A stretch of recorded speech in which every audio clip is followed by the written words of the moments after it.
On September 11th, pain and sympathy filled the streets of New York City.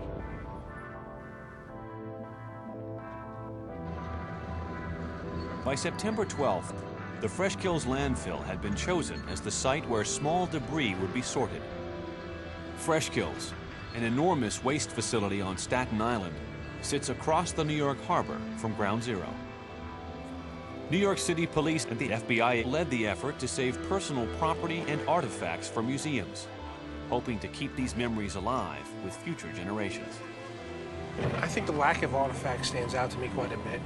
I think the fact that I haven't seen a door, I haven't seen a phone, I haven't seen a computer, I haven't seen a doorknob, I think that stands out for me.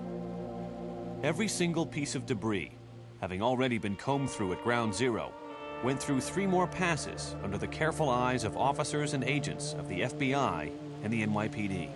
We always look for 3 things: human remains, personal property, and evidence. The detectives sit along the conveyor belts, and they'll pick out those 3 categories that we're interested in. The items found here spell out a sad picture of lives cut short. Everything from watches to wedding rings to weapons, mostly from law enforcement offices located in the complex.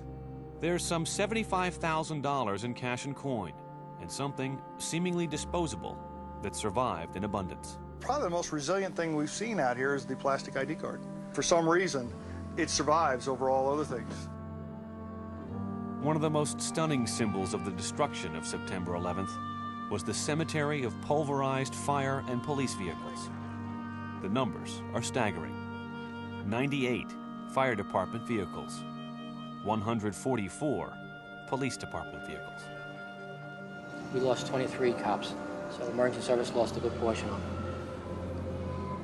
I look at this every day. It's heart-wrenching.